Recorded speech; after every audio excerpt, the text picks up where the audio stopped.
But I mean, right now we're in a situation where, the market is going down. And I think the last 2 weeks, the showings on my listings have dropped. More and more people are just listing with me. Like, I'm going to meet with people and they're like, okay, yeah, let's sign, let's go, let's go. Like everyone's like ready to go all of a sudden. And it's like, if my clients are all ready to go and that they're all listing and they all want to sell, it means everyone else's are too. Got to do what you got to do, especially in this goddamn environment. I mean, now they cut rates. So now can we officially say the recession is here? Is there a Recession is here. recession? Recession is here. Let's mark it on our calendars. It started. It So, I don't know. started. Let's do like June 8th. Do you feel like what's going on out there? Like, I know you're very busy, obviously. Listing. Yeah, listing. Lots People of are just listings. listing. They are like, we want to sell because we got to get out. Whatever. And the stories, some of them are simple enough, hey, we want to move here, like life stuff, and it makes a lot of sense. A lot of people are just like, okay, now's the time because they've just dropped rates. And I think that this is going to be an opportunity to capitalize. And then there's a whole bunch of people, Darryl. We got $1 billion of mortgages and delinquencies. We have so many people who are behind on their mortgage payments, or are about to be. And they're listing their properties. It really is interesting times. So, but why is it that everybody waited until now? Like, what the fuck is everybody thinking? They're not why listening. They're not not listening. No. Like, there's as much as a realtor's job, is to, sell properties and, have, support their business and all that kind of stuff too.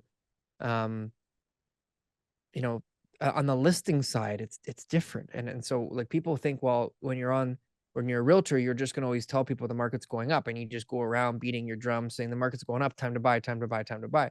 But when you're heavily on the listing side, when you do almost all listings and that, you work with buyers, but it's like 80, they're not your 90% buyers. listings, you can't do that because then you give people a false sense of hope.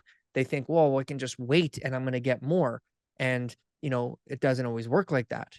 People need to have the reality of the market conditions explained to them so that they make the right decision. And so I've been saying this for years about, market changes and everything like that. And sure, lots of times I've been wrong because the market's gone up and I'm like, well, this is the thing that happens. But I mean, right now we're in a situation where, the market is going down. And I think the last 2 weeks, the showings on my listings have dropped. More and more people are just listing with me. Like, I'm going to meet with people and they're like, okay, yeah, let's sign, let's go, let's go. Like everyone's like ready to go all of a sudden. And it's like, if my clients are all ready to go and that they're all listing and they all want to sell, it means everyone else's are too. Like when I put on the market, when I put on the market, there's 4 listings on the same street, no on the same street. What area is that? I don't want to tell you, but you don't want to tell me. You can't give me like an area. Ontario. It's one of those things, right, where you've got obviously a lot of different storylines.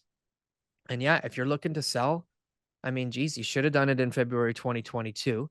There's a saying in real estate, right? Like, when's the best time to buy, right? 5 years ago. When's the next best time is today, right? Well, honestly, that doesn't work all the time. But it's a seller. It's a seller's now where you say that. When's the best time to sell? I keep telling everyone, February 2022. But when's the next best time? Today. In 1990, it took 5 years for the market to bottom out. And we didn't have half the issues that we've got today. We didn't have half the debt to GDP. We didn't have, the environment that we do today, which is scary.